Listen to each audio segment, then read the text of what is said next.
Welcome friends, you are with doctor Sharad at talk with talk. Last video में हम लोगों ने डिस्कस किया था कि किस तरीके से हम अगर सिम्टम को बहुत अच्छे से बहुत पेशेंसली समझने की कोशिश करते हैं और उस पर प्रिस्क्राइब करते हैं तो हम लोग काफ़ी कुछ हद तक होम्योपैथिक ट्रीटमेंट से पेशेंट को लाभ दे सकते हैं। आज उसी सीरीज में मैं पहले आपसे कुछ बातें डिस्कस करूंगा, फिर एक केस डिस्कस करूंगा। चलिए शुरुआत करते हैं। लास्ट केस से हम लोग इस चीज को तो समझ ही गए होंगे कि हु इज सिक, जो होम्योपैथी में हमेशा क्वेश्चन रहता है कि who is sick, man is sick, man is sick. But कैसे हम उस चीज को पहचानेंगे? उसको हम सिम्टम के रूप में पहचानेंगे। अभी मैं 11th अफोरिज्म तक आपसे बात की थी, आज मैं 12th अफोरिज्म के बारे में बात करूंगा जिसमें डॉक्टर हनीमैन ने कुछ और गाइडलाइंस दी हैं। तो एग्जैक्टली क्या लिखा है डॉक्टर हनीमैन ने? It is morbidly affected vital energy along with that produce diseases, so that the morbid phenomena perceptible to our senses express at the same time all the internal changes, that is to say the whole morbid derangement, the internal dynamics, in other words they reveal the whole disease। Aphorism से एक चीज तो बिल्कुल clear है कि disease produce by morbidly affected vital energies, the morbid phenomena perceptible to our sense express at the same time all internal changes. मतलब कि जो अंदर सारे चेंजेस हो रहे हैं वो ही हमको साइन और सिम्टम के रूप में बाहर सरफेस पे दिखाई देते हैं और हमको एग्जैक्टली उन्हीं को क्योर करना है। अगर हम अफोरिज्म 12th के फुटनोट की बात करें तो वहां पे उन्होंने एक बहुत ही अच्छी लाइन लिखी है, how the vital force causes the organism to display morbid phenomena, that is how it produces disease. It would be of no practical utility to the physician to know and will forever remain concealed from him.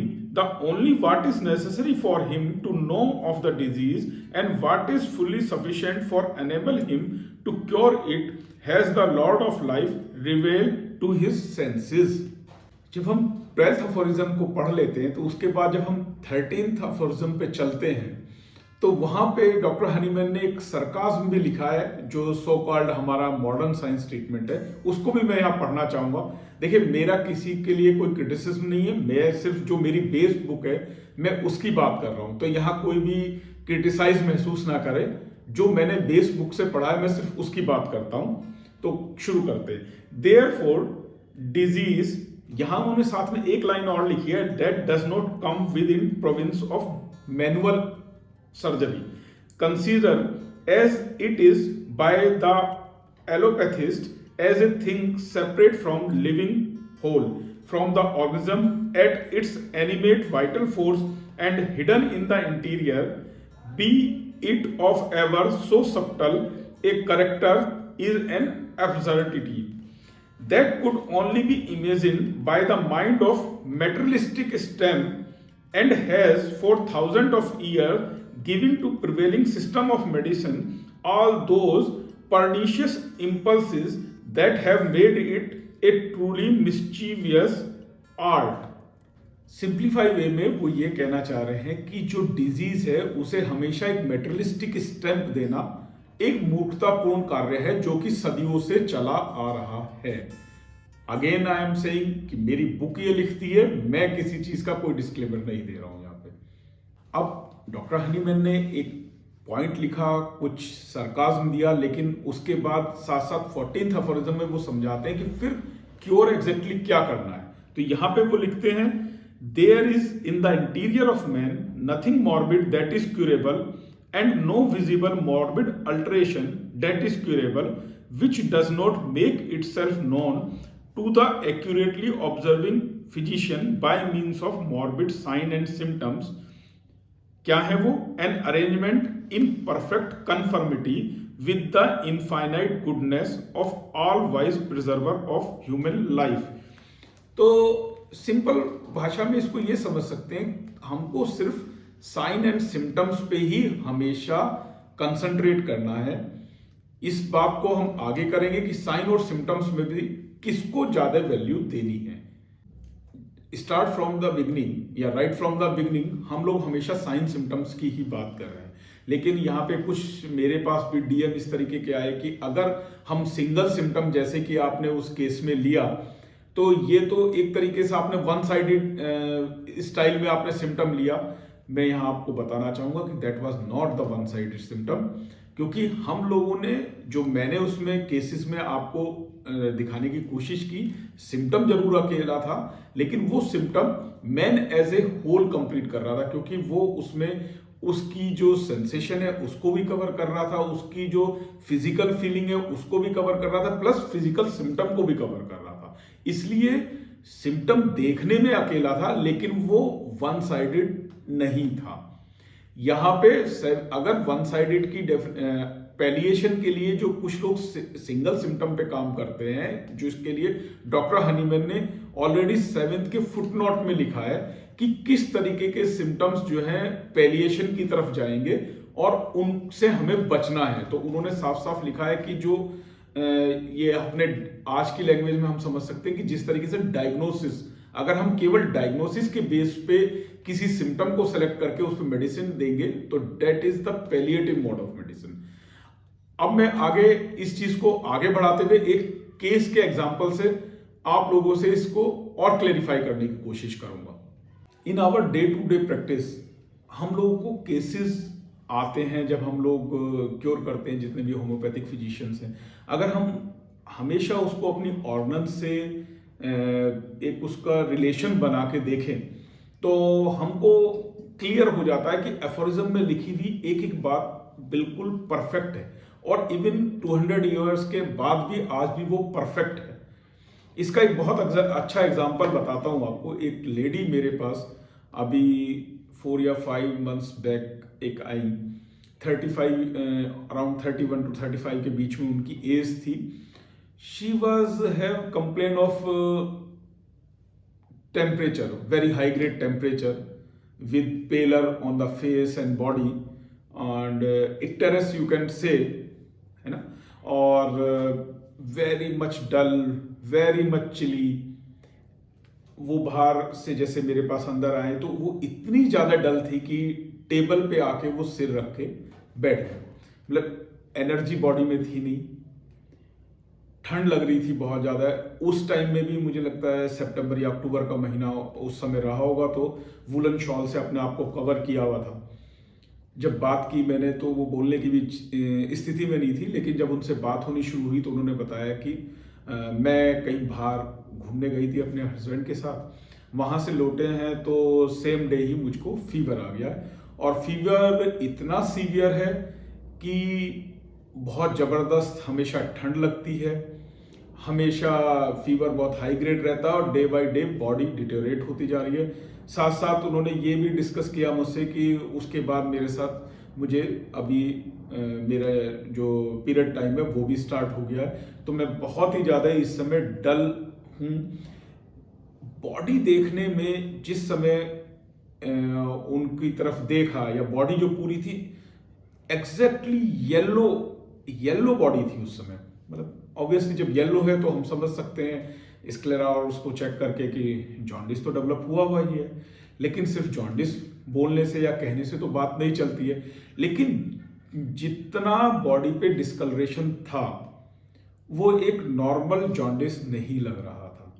Jaundice की stage बहुत high लग रही थी, और उनसे जब बात कर रहे थे तो बीच में अटेंडेंट ने बोला कि सर थोड़ा सा आप लोग टाइम ज़्यादा लेते हैं, लेकिन हम लोगों का अभी एक एलोपैथिक डॉक्टर से एक हॉस्पिटल में भी अपॉइंटमेंट है, प्लीज़ डोंट माइंड, आप प्लीज़ थोड़ा सा अपनी केस टेकिंग जल्दी कीजिएगा। ठीक है, बात करनी शुरू की, बात में कुछ चीज़ें उनकी निकल के आई। अब केवल इक्टेरस या जॉन्डिस पे तो प्रिस्क्रिप्शन हो नहीं सकता, केवल फीवर पे भी प्रिस्क्रिप्शन नहीं हो सकता। बात करता रहा मैं, टंग देखा, जो भी अपने जर्नल जो पूरा केस टेकिंग पे था। फाइनली जो माइंड में क्लिक करने वाली चीज थी कि इस समय भी इतनी ठंड लग रही थी, जब पूरी बात होते होते मैंने उनसे पूछा कि एग्जैक्टली इतना ठंडा महसूस हो रहा है कि अभी आप बाय फ्लाइट आए हो तो, और फिर उसके बाद कार से आए हो तो यहाँ एसी चल रहा है, या इस वजह से आपको। तो उसके हस्बैंड ने बोला कि नहीं सर, ये तो उस दिन से कांप ही रही है। अब ये शब्द जब उनके बोलने थे, होता क्या है कि जो जो यहाँ लिखा हुआ है ना बुक में कि साइन एंड सिम्टम परसेप्टेबल, वो कहीं ना कहीं से इस फॉर्म में ही बात की जाती है, चाहे तो वो अटेंडेंट करेगा या पेशेंट करेगा या फिजिशियन जब उसको ऑब्जर्व कर रहा होगा, तो वो एक क्लिकिंग पॉइंट होता है। मैंने यहीं से उनसे बात करनी शुरू की कि किस तरीके से, आखिर ऐसा क्या है। तो उन्होंने बोला कि ये जिस समय इनको ठंड लगती है, ये लिटरली कांपती हैं। कांपने से मतलब कि बॉडी पूरी शिवर करती है। अब जॉन्डिस में एग्जैक्टली हाई ग्रेड फीवर हो सकता है, लेकिन हाई ग्रेड फीवर में इस तरीके से सिम्टम आना तो एक अपने आप में सोचने वाली बात थी। फिर उन्होंने मुझे पूरा बताया कि ये पूरी तरीके से कांपती हैं और उस समय इन्हें ठंड में प्यास भी लगती है। उस समय बहुत तेजी से प्यास लगेगी, कांपती रहेंगी, और मैं 2 या 3 या 4 रजाई या ब्लैंकेट भी यूज करूं तो उसके बाद भी वो कंपन बंद नहीं होती है। तो इट मीन्स वो केवल चिल तो था नहीं, that is rigor most probably, और शिवरिंग। लेकिन अब प्रॉब्लम इस समय जॉन्डिस है सामने। खैर उनसे बात हुई, मैंने जो सारी चीजें थी मैंने लिखी अपने पास, और लिख के मैंने उनसे बोला कि ठीक है, सेकेंड ओपिनियन आप लेना चाहते हैं आप ले लीजिए, मैंने अपना प्रिस्क्रिप्शन तैयार कर लिया है, आप वहां मिलाइए, अभी आप सेकेंड ओपिनियन लीजिए, वो क्या कहते हैं मुझसे डिस्कस कर लीजिएगा, और आप कंफर्टेबल हो आप सुबह मुझसे मिल लीजिएगा। खैर सुबह उनका फोन आया कि डॉक्टर साहब हम मिलना चाहते हैं, सुबह की बात है या इवनिंग की बात है आई थिंक। तो वो मिले आके, मिलने में मुझको आइडिया था कि इस स्टेज में हॉस्पिटल किस तरीके से बताएगा, तो उन्होंने मेरे सामने रिपोर्ट रखी, उन्होंने बताया कि हॉस्पिटल ने तो बहुत ही एक मतलब क्या कहना चाहिए कि कंटेम्प्टस वे में हम लोगों से बात की कि आप अब तक कहाँ थे, ये तो बहुत ही एडवांस स्टेज है और इस समय जॉन्डिस बहुत ज़्यादा है, और ये कोई भी स्टेज तक जा सकता है, आपको एडमिट करना ही होगा। और डेफिनेटली जो रिपोर्ट्स उन लोगों ने कराई उस समय, और जो उस समय जॉन्डिस की कंडीशन थी वो भी बहुत सीवियर थी। आई थिंक दैट वाज, एक minute, just a minute, about 17 उस समय जॉन्डिस का लेवल था, जो मेरे पास यहाँ लिखा हुआ है। जो बिलिरुबिन टोटल था डेट वाज अराउंड 17, जो डायरेक्ट था 8.93, हीमोग्लोबिन डाउन था, SGOT SGPT भी काफ़ी रेज थे 98 77, हीमोग्लोबिन डाउन था। उस समय उन लोगों ने हीमोग्लोबिन को डाउन होने का कॉज माना कि ठीक है इस समय मेंसेस भी चल रहा है, डिजीज भी है, तो शायद इस वजह से। हालांकि मैं उनकी इस बात से सहमत नहीं था। फर्दर उन्होंने बोला कि ठीक है सर आप मेडिसिन दीजिए, मेडिसिन दी, मेडिसिन देने के बाद नेक्स्ट डे उनका फोन आया कि जो फीवर का जो रेगुलर पैटर्न था उसमें चेंज हुआ है। मैंने पूछा क्या हुआ, वो बताया कि अभी जो राइगर्स थे और जो चिल थी वो तो अभी नहीं है, अब जो फीवर का पैटर्न है वो फीवर पैटर्न में आ गया है कि अभी चिल हीट स्वेट आती है और उसके बाद वो फर्दर फिर दोबारा से कुछ स्टेज या तो बीच में लैप्स आती है या फिर चिल हीट स्वेट के रूप में आता है।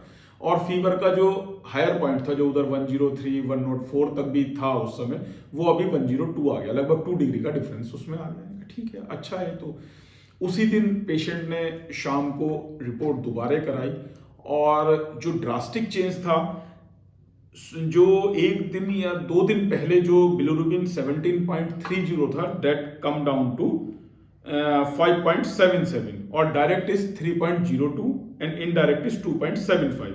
हाँ, बट SGOT और SGPT रेज हुए, वो लगभग 224 एंड 207 के अराउंड गए।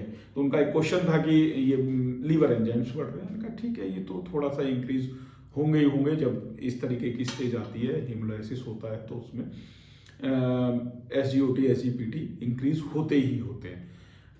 फर्दर 2 डेज और 3 डेज बाद और इम्प्रूवमेंट आया। उसके बाद की जो रिपोर्ट्स हैं लगभग मेरे पास, उनमें जो अपना बिलिरुबिन है 3.20 हुआ, डायरेक्ट 1.59 एंड इनडायरेक्ट 1.6। हीमोग्लोबिन थोड़ा सा रेज हुआ, इनिशियली इट वाज अराउंड 5, अभी वो 5.7 तक आया। SGPT SGOT 149 थे, SGPT 235 अभी भी रेज थे। उसके बाद 17 या 18 डेज, मतलब 7 या 8 दिन बाद उसमें बिलिरुबिन देन 2.6 और फर्दर बिलिरुबिन अंडर नॉर्मल आ गया with in 15 days of treatment, और हीमोग्लोबिन भी रेज होके लगभग 9 तक आ गया था और फर्दर नॉर्मल रहा। यहाँ ये तो पूरा केस के बारे में रहा, लेकिन इसमें आफ्टर 2 और 3 डेज जो पेशेंट डल थी, इतना डल थी कि टेबल पे सिर रख के उनसे बात करना तो बहुत दूर की बात है, वीकनेस ही बहुत थी। 3 या 4 डेज बाद जब ये बिलिरुबिन जैसे ही डाउन आया, जब इधर 3rd या 2nd रिपोर्ट के अराउंड, तो उन्होंने मुझसे बोला कि मुझे नींद में थोड़ी प्रॉब्लम है। मैंने पूछा क्या हुआ है नींद में? कहते ये एंजाइटी है इस समय कि मेरी जॉब किस तरीके से होगी, क्योंकि अभी तो मुझे बहुत लंबा टाइम लग जाएगा। अब यहां पे देखिए एक बात बहुत इंपॉर्टेंट है कि जैसे ही उन्होंने ये चीज बोली, मैंने उस समय उनकी मेडिसिन चेंज की। ऐसा नहीं है कि वो मेडिसिन गलत थी, इस चीज को मैं आगे आपसे डिस्कस करूंगा। फर्दर मेडिसिन चेंज करने के बाद धीरे धीरे चेंजेस भी आगे होते चले गए। अब इसका कंक्लूजन पे आते हैं। जब फर्स्ट डे उनसे बात हुई, जब उनका पूरा केस था जो कि मैंने आपसे डिस्कस किया, जिसमें कि उनको शेकिंग शिवरिंग बहुत थी, मेडिसिन में यहां नहीं बताऊंगा, बट उन्होंने जितना बताया उसको मैंने जो रूब्रिक को फाइंड आउट किया, that rubric was shaking, shivering, heat during with thirst. आप मेडिसिन देखेंगे तो मुझे नहीं लगता कि इनिशियली हम लोग मैटेरिया मेडिका से उस मेडिसिन तक पहुंच सके अकेले, लेकिन जो बहुत अच्छे मैटेरिया मेडिका को समझते हैं शायद वो डायरेक्ट पहुंच जाएं, लेकिन रिपेटरी की हेल्प तक से हम लोग वहां तक पहुंचे, अगेन दैट राइट। अब उसके देने के बाद 2 या 3 दिन बाद चेंजेस आए, रिपोर्ट्स नॉर्मल हुई, पेशेंट में वेलबींग बहुत अच्छी आई, फीवर का पैटर्न चेंज हुआ, फीवर धीरे धीरे डाउन होना शुरू हुआ। बट जैसे ही उन्होंने मुझसे बोला कि डॉक्टर साहब मुझे अब एक अंदर से एक चिंता है कि अब मेरी जॉब का क्या होगा, तो मैंने यहां पे मेडिसिन चेंज की, क्योंकि मैंने आपसे बोला कि हमें हमेशा perceptible sign and symptoms use करने हैं। प्रीवियस प्रिस्क्रिप्शन जो था वो मेरा प्योरली साइन पे था, क्योंकि उस समय मुझको साइन मिल रहा था। ऐसे ही आप देख रहे हो मैंने रूब्रिक भी बोल लिया, shaking, shivering, heat during with thirst, और मेडिसिन दी। जैसे ही उन्होंने बोला कि मुझे घबराहट हो रही है, it means anxiety, business about, और anxiety when will I will join my work, तो यानी कि यहां सिम्टम आ गया। और मैं हमेशा शुरू से बोल रहा हूं कि symptom is more valuable than sign. अगर हम साइन पे कोई प्रिस्क्रिप्शन कर रहे हैं, जब तक हमारे पास कुछ नहीं है तो हम साइन पे प्रिस्क्रिप्शन करते हैं, साइन को हम जर्नलाइज करते हैं, जर्नल करने के बाद उस पर प्रिस्क्रिप्शन करते हैं, प्रिस्क्रिप्शन सही होता है, रिजल्ट भी आते हैं। लेकिन अगर हमें सिम्टम मिल गया, सिम्टम का कभी ऐसा मतलब नहीं है कि केवल वो मेंटल होगा, वो फिजिकल सिम्टम भी हो सकता है। इस केस में वो एक एंजाइटी और मेंटल लेवल पे ही था, तो वहां मैंने मेडिसिन चेंज की, और उसका रिजल्ट ये है कि विद इन 10 डेज पूरी तरीके से केस नॉर्मल हो गया। और एलोपैथिक फ्रेंड्स भी इस केस को देख के वो अपने आप में थोड़ा अचंभित थे कि उनका तो ये कहना था कि हो सकता है कि फर्स्ट रिपोर्ट जो थी वो सही तरीके से हो नहीं पाई हो, लेकिन ऐसा नहीं था। मेरे पास फोटोज भी हैं उस पेशेंट के, जिस तरीके से पेलर था, पेलर जिस तरीके से 15 डेज के अंदर पूरी तरीके से नॉर्मल हुआ। आई थिंक 1 वीक में ही नॉर्मल होने लगा था, लेकिन 15 डेज में चला गया। अब लास्ट में पेशेंट ठीक हुआ। अगर ये पेशेंट हॉस्पिटलाइज होता तो क्या होता, आप इस बारे में सोचिएगा, और मैं नेक्स्ट जब भी वीडियो बनाऊंगा इस पे डिस्कस करता हूं, और फिर आपको ये भी बताऊंगा कि अफोरिज्म, कौन से अफोरिज्म में इस बारे में लिखा हुआ है कि अगर हम लोग होम्योपैथिक ट्रीटमेंट ना देके और हार्श ट्रीटमेंट यूज करते हैं तो किस तरीके से प्रॉब्लम आगे बढ़ जाती है। Thank you friends. In video बनाने के पीछे मेरा जो सबसे बड़ा कारण है वो ये है कि मैं चाहता हूं कि होम्योपैथी भी फर्स्ट लाइन ऑफ ट्रीटमेंट में समाज में अपनी पहचान बनाए, जिससे कि जो लोगों के अंदर भ्रांति रहती है जब हम अपने हॉस्पिटल में या कंसल्टिंग रूम में होते हैं, तो बहुत सारी क्वेरीज लोगों के माइंड में रहती है जो पेशेंट हमारे पास आते हैं, क्या हम इस तरीके की बीमारी के लिए आपसे मिल सकते हैं या उस तरीके की बीमारी के लिए मिल सकते हैं। जब हम लोगों के बीच में एक बहुत अच्छे से अपना विश्वास बना लेंगे तो इस तरीके की क्वेरी पेशेंट की धीरे धीरे समाप्त हो जाएंगी।